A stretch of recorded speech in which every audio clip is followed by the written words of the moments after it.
Today we're gathering around the campfire with Wade, a QHS admin whose life is as exciting and grounding as a hike through the mountains. But what trails did he tread to reach these heights? Let's trek into the wilderness and discover the adventures that led Wade to where he is today. Hello, I want to say hello to everybody with the QHS family, because it is truly a family. I'm seeing, just being a new member recently, how tight it really is.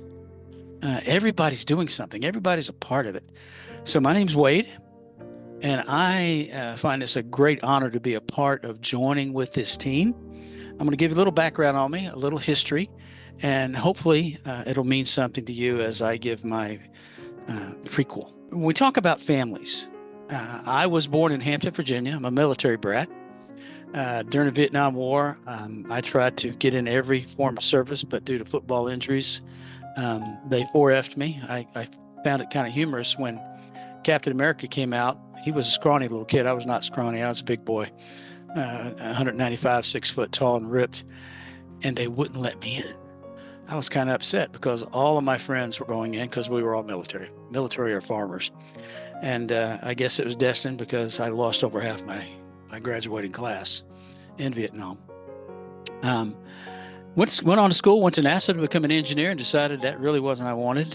My mother and grandmother were both Army nurses, and they wanted me to become a doctor, but that wasn't my destiny either. So I went to school and majored in marketing and advertising with a minor in journalism, and ended up taking a major change in the early 90s and went back to school and finished up my degree in becoming a pastor. And I have pastored 36 years, and also had a marketing company, an advertising agency, and I write white papers for high tech. So you say, how in the world did you get in all those different things? Well, it's kind of one of those, it was never my plan. My family tree, just to give you a little bit of background, most of us will bother and go back and check. You'll find out some really cool, interesting things about your family. Mine was not so cool in some aspects, but it was pretty neat in others. My great-great-great-great-great-great-grandfather, the first one came over 1743. And he was the illegitimate son of King George III. And the maid, it was actually the chambermaid of the Queen's handmaiden. And he had unfortunately had 5 mistresses along with the Queen. And he knocked up this 15-year-old little girl who happened to be from the tribe of Judah. So she was Hebrew. She was an herbalist and well-rounded, studied, and had become a bondservant to the Queen. Well, he put her on a boat, married her off to the butler's son. And I know we're not supposed to go into this about personal, but your last name ends up being what the trade was or the profession was back hundreds of years ago. So my name's Wade of the House of the King, and I'm the 4th one. It's not I'm number 4. It's in the generations. I'm the 4th one that got that name. And it's interesting because they were either scoundrels, gypsies, tramps, thieves, prophets, pastors, teachers, scholars. They were all of everything you can imagine. And since we were bondservants to the king, they came over and the family diversified. There were 12 sons and 1 daughter. And most of the butlers on the East Coast into the Central Americas actually came from that family. Grew up, like I said, in Virginia. Dad was a military man. He'd been in the Army for 14 years, decided to make a change. World War II came out. He just mustered out and went back into the Navy because he wanted to be on a battleship. Unfortunately, he was in the Pacific and got hit by a kamikaze plane and became very affected by PTSD. We didn't have a name for it back then, but he became the town alcoholic. And we grew up in the woods in a log cabin. And it was a challenging life. We farmed. We grew all of our own food. What we didn't grow, I hunted. And so I had a very interesting life. Dedicated myself to sports and activities and to get out of the house, to get off the farm. And let's just say I've had an interesting life. I was born in 1950, so the 50s and 60s was my time period. And, in the 70s, it was a whole lot more fun than it is today. We had better cars, crazier girls, and fast life. Okay. I had hair down to my shoulders, and what can I say? I was not a hippie, but I was one of those boys. Childhood was rough, but that's okay. With everything that we needed, we grew. And it became a time that you become tough. Both my parents died when I was 18, and they both committed suicide.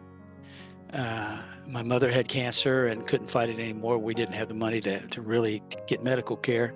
And my dad committed suicide over her. So I buried in the same grave, same day, actually 1 year apart. I became a hard dude, and I went to college. I went to become an engineer with NASA at first. I went to apprentice school. Didn't like it.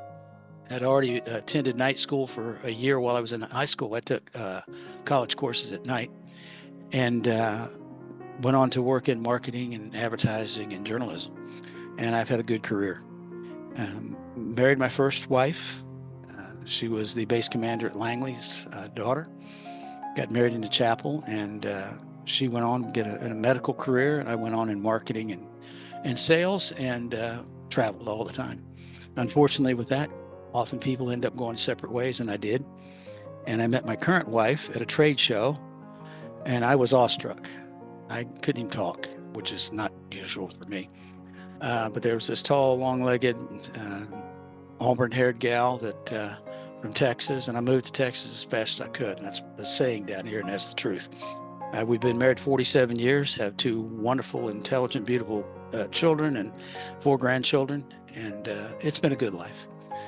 We own the oldest family-owned Western wear and saddle maker in the state, actually in the United States. We've won every award that you could ever win, best of the best, many, many times in the nation and actually in the world, and what we did. We're in the Retail Hall of Fame, and during that time, I still maintained a marketing company. When you grow up poor, you learn 2 jobs is no big deal, so you keep them. And I branched out and got in some of the fields I do now. I write white papers for high tech, and either in the field of medicine or any technology. I've been along the way. I was 67 when I finally got my doctorate. It's an honorary doctorate, and it was given to me for work in Africa and around the world, dealing with all indigenous people, all nations, all tribes, all tongues, and technologies to help change the world. In that, I became very interested in, I didn't know it was called quantum healing systems at the time, but I wrote a white paper on med beds back in 2009. It was published. And I said, this is what we can look forward to, not knowing who we are, what we were, didn't know anything about the company at that time. And a year ago, a dear friend, Jim Gregory, and he's one of my dearest brothers in life, he's part of the admin team. He's heads up prayer for the group. And whether you all know it or not, you get prayed for every day by us. It's himself and me and one other pastor. And we lift everybody up.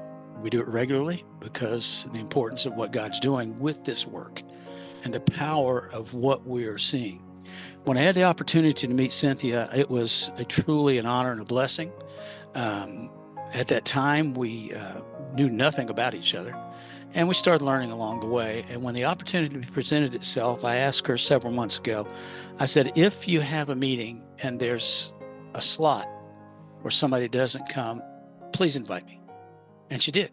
So I came over to her house at one of the board meetings, admin meetings, and we sat down and I kind of told people what I'm doing. And because of my varied background and connections in the ministry and business, I've entertained kings, presidents, entire cabinets of nations, and same thing in ministry. Been involved with some really wonderful people. It's opened doors. And it gave me the opportunity to be out there in the field of introducing this type of technologies to nations. So the opportunity presented itself. I approached Cynthia and I said, this is what I'm looking at, and I would like to have the opportunity to join you all. And she invited me in. So I am now part of your team. During all this time and during the shift of my life, I worked with Manatech. Many people know who that is, out of Coppell, Texas. And we were nutraceutical people. Dr. Reg McDaniel and the other physicians that were involved developed some of the finest products in the industry. And I ran their endowment for medical research dealing with their products. We did 2,500 clinical trials. And during those trials, 100% of the people had at least a 70% improvement. We got people that were Alzheimer's, Parkinson's, dementia, off of medications and returned them home with no signs whatsoever. We saw cures for cancer. We saw major shifts in autism. And during that time, we had gone very well. And I don't want to be negative about anything, but the American Medical Association didn't like us. We were published in every major medical journal. We never said cure. We just produced our results based on all the clinical trials. We were HIPAA approved. We were compliant in every arena. There were 12 physicians and myself on the board. I was the only non-MD, except one other man, J.C. Spencer, who founded the endowment. And we saw lives change. And I said, the next step, what's going to be the next step? Lord, it's got to be dealing with water. It's got to be dealing with food. And I started working on a program and a plan to advance organic farming throughout the world. And that's what I got my doctorate in, the works that we've done over there. There's several major developments worldwide that we had our fingers in and helped develop. At the same time, I kept looking at water. Water is affected by frequencies. And matter of fact, Cynthia and I even talked about it. There's a book out there, Masura Umuto, and he talked about the hidden messages in water and how frequency affects it. And if we are 70 to 80% water, which we are, what's frequency going to do to us? I studied Rife. I studied frequencies. I looked at the med beds. I said, how are we going to go? How are we going to go forward? How are we going to change the health industry where we're not addicted on drugs? We're not trying to cure anything. All we're trying to do is maintain status quo. And I said, I want to be involved anywhere that I can find the leading edge technologies that's going to change the world. Now that sounds a little corny, but that's my life goal, is how can we affect nations? In 2017, I was contacted by the African Union and they said, can you write a paper and tell us how to apply sustainable energy and farming to shift our nations to where they can provide for themselves and be exporters. And I wrote a paper on it with a friend of mine and a partner. It's 210 pages, and that's being adopted in 15 nations now. And that shift back to organic farming is taking place everywhere but the United States. The United States is being bought up by the wrong people to shut down organic farming, shut down the healing process. So we need to be, as people, proactive, involved. And I don't mean crazy out there protesting. I mean doing what we're doing here. How are we going to make this shift? How are we going to change things where people really can see a result that changes lives generations, generation after generation?